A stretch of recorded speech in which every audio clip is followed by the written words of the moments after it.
है ना। कल का मैच तो आपने देखा ही होगा। काली जबान ना कहना आप मुझे प्लीज़। अच्छा, मैंने तो ये कहा था कि हम इतने मेहमान नवाज हैं कि अगर कोई आए हमारे यहाँ और हम उसको ऐसे खाली ही हाथ जाने दो। 2-0 हरा दें, ऐसे थोड़ी हो सकता है। फिर ये कि सिनेमैटिकली स्पीकिंग आपको सैटरडे का मैच ज़रा फाइनल वाली फील आनी चाहिए ना, तो वो फील आ गई है। हुआ ये है कि हमने मेहमान नवाजी में कोई कसर छोड़ी नहीं छोड़ी। साउथ अफ्रीकन टीम आई, खेली, खूब खेली और ऐसा खेली कि कल पाकिस्तान नज़र ही नहीं आया इन द मैच। तो कुल मिला के बात यह है कि मज़े से जीत गई साउथ अफ्रीकन टीम, क्योंकि पाकिस्तान जब बैटिंग कर रहा था, एक तो हमारे साथ सबसे बड़ा मसला पता है क्या होता है सादिया? वो होता यह है कि हम अपनी दानिश में तो 270 का एक इज्जतदार हदफ देते हैं, लेकिन अगले जो है वो ऐसी बेइज्जती करके हमें हराते हैं कि I can get, I think your trout is not doing very wonderful for you. और फिर एक्चुअली सबसे बड़ी बात ये है कि हम एक मैच जो है वो कभी तो बहुत ही इस्टेब्लिश करते हैं, जो हमने पिछले मैच में किया था कि अंटिल 30 ओवर्स हमें ऐसा लग रहा था कि पाकिस्तान आराम से ये मैच जीत जाएगा, और फिर बाकी के 20 ओवरों में हमने गेम पूरी पलटा दी। कल के मैच में हमें टोटली अदरवाइज सिचुएशन नज़र आई। हमें बॉलर्स ने भी नाउमीद किया, जिससे हम पिछली दफ़ा सारी उम्मीदें लगा के बैठे हुए थे। और फैसल, मेरे जहन में एक बात आती है कि दिस इज़ वन थिंग, जब हम बात करते हैं कि हमारी जो स्ट्रेंथ है वो हमारे बॉलर्स हैं, वसीम जूनियर हो गया, फ़हीम अशरफ हो गया, इन्होंने एक एक विकेट तो ले ली, मगर बाकी सिर्फ गेम के पीछे भागते ही नजर आए। हमारे बल्लेबाजों ने भी अपना हिस्सा डाल दिया, किसी ने 50 का रन किया, किसी ने 10 किया, किसी ने डक किया, यानी सिफर का स्कोर उनका था। अब देखना यह है कि अगले मैच में क्या होता है। बट जब कल हम इस बारे में बात कर रहे थे कि मैच से हमारी क्या जो है वो उम्मीदें होनी चाहिए, I definitely remember when you said कि यार जब भी हम टीम से ज़्यादा उम्मीदें लगा लेते हैं, टीम आपको उसी वक्त ज़्यादा डिसअपॉइंट। देखें ना, ये पाकिस्तान की जो टीम है वो हमें, हमारी कौम को ये एक मैसेज देती है कि ये दुनिया फ़ानी है और दुनिया दिल लगाने की जगह नहीं है। इसलिए अगर आप क्रिकेट देखें तो उसको बस देखने की हद तक देखें, आपको बिल्कुल भी ज़रूरत नहीं है कि आप उससे अपने आप को अटैच करें।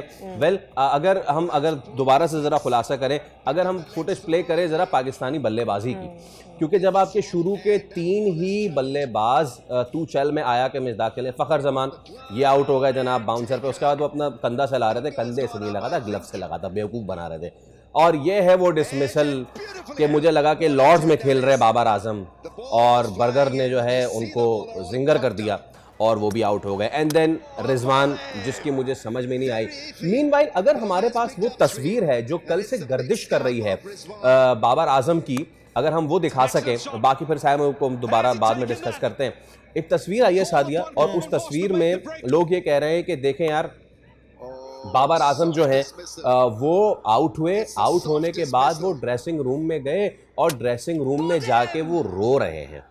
और कितनी अफसोस की ये बात है कि बाबर आजम जो है रो रहे हैं। While he was crying, मेरा क्वेश्चन ये है कि जब वो रो रहे थे, वो कौन बंदा था जो उनको कंसोल करने के बजाय उनकी तस्वीर खींच रहा था? कंसोल करने के लिए शाहीन शाह अफरीदी थे ना, तो बराबर में उनको कंसोल कर रहे थे। एक और भी चीज़ है, इससे पहले जब बाबर ने ओवर 60 रन बनाए थे, आपको याद होगा, तो उसके बाद ट्वीट आ गई थी, T20 में 68 रन ट्वीट आ गई थी कि जी I am thankful and hard work जो है वो जवाब देता है और ऑल दैट। इसी पर बात कर रहे थे। अदील साहब हमारे साथ मौजूद हैं, आप स्पोर्ट्स सदियाकार हैं। अदील साहब अस्सलाम वालेकुम, वेरी गुड मॉर्निंग। हम पहला मैच जीतकर जितनी ज़्यादा उम्मीदें लगा लें, उसके बाद अगले मैच में वही होना होता है जो हमें पहले से पता होता है कि होगा। And this is what happened yesterday too. जी अस्सलाम वालेकुम टू बोथ ऑफ यू। और वाकई आई थिंक बहुत डिसअपॉइंटिंग परफॉर्मेंस। और अगर कोई मुझसे शायद मैच से पहले पूछता तो मैं तो काफी हद तक मुझे ऐसा लग रहा था कि Pakistan would be able to wrap up the series, कि पाकिस्तान क्रिकेट अब ऐसी चीज रही नहीं उम्मीदें लगा सके। देखिए ये फैसलाबाद का ग्राउंड था, साउथ अफ्रीका अपनी एक सेकंड स्ट्रिंग के साथ यहाँ पर आई हुई है, पाकिस्तान अपनी फुल स्ट्रेंथ टीम के साथ यहाँ पर खेल रहा था। So very disappointed by yesterday's performance. इसका बहुत डिटेल में तज्जिया किया जा सकता है, where did we get wrong in team selection, कोई भी स्पेशलिस्ट स्पिनर ना खिलाना, जब हमने ये देखा कि उनका स्पिनर जो है वो बॉल फिर भी काफी हद तक ग्रिप करने में कामयाब हो रहा था। So yes definitely very disappointing. और जो ज्यादा परेशान कुल बात है वो ये, the momentum is with south Africa now, और अब ये सीरीज बचाने के लिए पड़ रहा है हमारे लिए। आपने जो बात की कि we didn't play any specialist spinner, Adeel भाई, प्रॉब्लम ये है कि अगर ज़रा आप आ जाएं कि मैच के वो की मोमेंट्स, ठीक है, पहला तो ऑब्वियसली सबसे बड़ा मोमेंट ये कि आप 3 chips are down, but then middle order इसीलिए होता है ना कि when your 3 chips are down तो वो कंसोलिडेट करे। कंसोलिडेट किया, कंसोलिडेट करने के बाद ऐसे मोमेंट पे दोनों आउट हुए कि जहां पे हमें लंबा लेके जाना था। Speaking of Saim Ayub and speaking of Salman Ali Agha, ठीक है। हाँ नो आप हम तो अदिल भाई समझ रहे थे कि 270 रिस्पेक्टेबल है। क्विंटन डिकॉक ने आके बताया ये पिच ना इतनी इसमें डीमंस थे और ना कोई इतनी तेज थी, या हमारे बल्लेबाज ही कथक कर रहे थे क्रीज पे खड़े होके। वो खड़े होके उसने वो अगले ने रिटायरमेंट लेके वापस आके 2 साल बाद सेंचुरी मार दी। बाबर आजम को सेंचुरी मारे अल्लाह माशाल्लाह खैर से 800 दिन हो गए। आखिरी सेंचुरी आपको भी याद होगी, मुझे भी याद है कि किसके खिलाफ आई है। सो ड्यू क्रिटिसिज्म है बाबर पे यार, क्या करें, उनके फैंस एक तरफ, लेकिन है बॉस मसला बाबर का।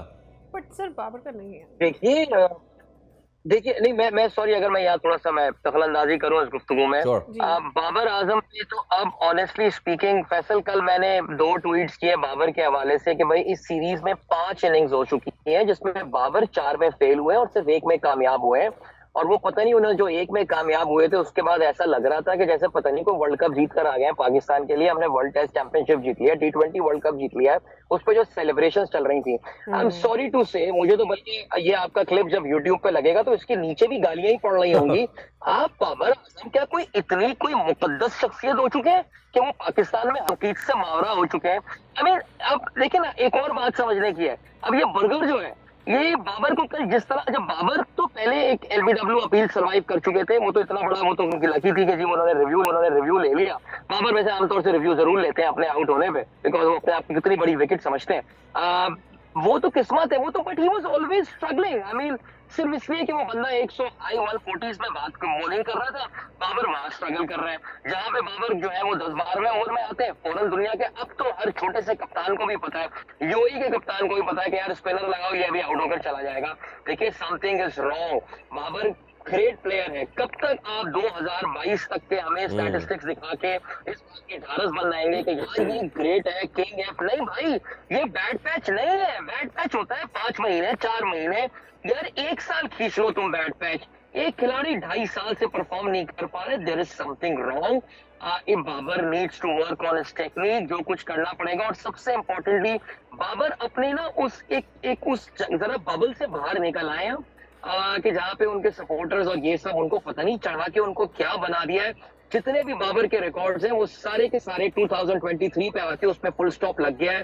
For the last 2.5 years Babar, मेरा ये ख्याल है कि अगर किसी को सबसे ज्यादा बाबर ने डिसअपॉइंट किया है पिछले 2.5 साल में, वो बाबर खुद है। उसने अपनी लेगेसी इतनी खराब कर दी है कि honestly speaking, why are we even fighting about this thing यार? इवन बाबर्स फैन, वो गालियां, कल इतनी गालियां पड़ी हैं ट्विटर पे यार। मेरी उम्र है भाई, वो मेरे सामने वो डीपी में मेरे बेटे की एज के लोग आके मुझे इतनी गंदी गंदी गालियां दे रहे हैं। क्यों? क्योंकि आप बाबर को क्रिटिसाइज नहीं कर सकते यार। क्या फैन क्लब बना लिया? एक आर्ग्यूमेंट है अदिल भाई, एक आर्ग्यूमेंट है, और वो ये कहते हैं उस आर्ग्यूमेंट में कि जी, बाबर नहीं कहते लेकिन उनके फैंस और दीगर जर्नलिस्ट भी कहते हैं कि भाई विराट कोहली का भी तो बैड पैच आया था ना 2019 से 2022 का, तो वो भी तो 3 साल बाद कम बैक किया था, तो हमें सिर्फ 6 महीने का और इंतजार करना है। विराट कोहली का जिस वक्त बैड पैच भी आया हुआ था ना, उस वक्त जो लोग विराट कोहली के अराउंड होते थे वो आपको बताते थे कि how much this guy is working on his weaknesses.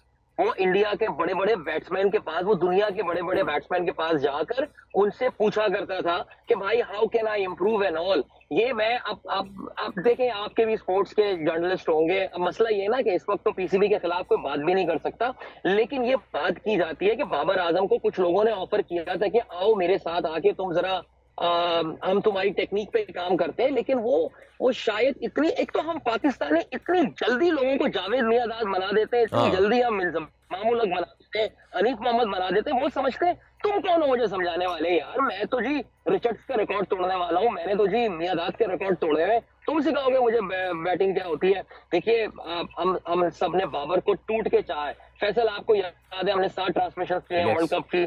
हम we always to count on Babar यार, कि यही बंदा हमें बचाएगा, निकालेगा।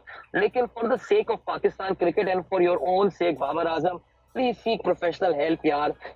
गैरी कर्स्टन एक हीरा बंदा आया था पाकिस्तान के साथ, जो भी था। शान मसूद का आखिरी 2-3 साल का करियर गैरी कर्स्टन की कोचिंग की वजह से एक्सटेंड हो पाया था। कि चेंज इस technique entirely, what a golden opportunity. Sir हम मतलब हमारा सिस्टम जो है वो इतना ज्यादा ब्लैक होल टाइप है हमने गैरी कार्स्टन को कंज्यूम कर लिया, हमने जेसन गिलेस्पी को कंज्यूम कर लिया, आगे क्या रह गया? खैर ये तो हाँ ये तो एक डिस्कशन है अदिल भाई, हाँ ये तो एक डिस्कशन है। Well we are left with one last thing, one last T20 sorry ODI।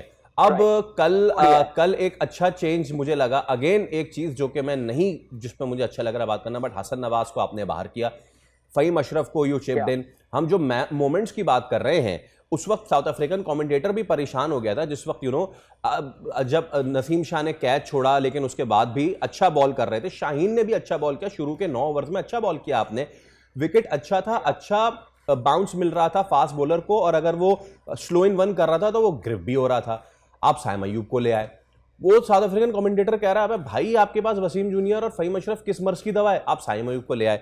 So do you think कि पाकिस्तान स्टक हो जाता है with their plans? Yes there is a thing कि आप प्लान बनाते हैं बिफोर द मैच, लेकिन भाई उसको सिचुएशन के साथ लेके चलते हैं ना। आपका रोमांस बाबर के साथ है, अब आपका रोमांस साइम द बॉलर के साथ है, और वो खत्म होके दे नहीं दे रहा। बिल्कुल ऐसे ही है। और मुझे यहाँ पे मैं ये बिल्कुल देखिए, साइम को भी अपने इस रोल को समझना पड़ेगा, और साइम से ज्यादा पाकिस्तान टीम के डिसीजन मेकर्स को समझना पड़ेगा। Saim is a batting allrounder, okay, he is not a bowling allrounder. वो अपने क्रिकेट पे भी रहम करे। Pakistan has got to play with a specialist spinner, ये एक बड़ी जरूरी चीज होती है, हमें खिलाना पड़ेगा। अब जिसको आप ड्रॉप करेंगे, जो भी करेंगे, ये आप देखिए। मेरा सिर्फ आखिर में ये कहना है, for God sake go with a specialist spinner. It is not over yet, Pakistan always has the capability, हम कम बैक कर सकते हैं।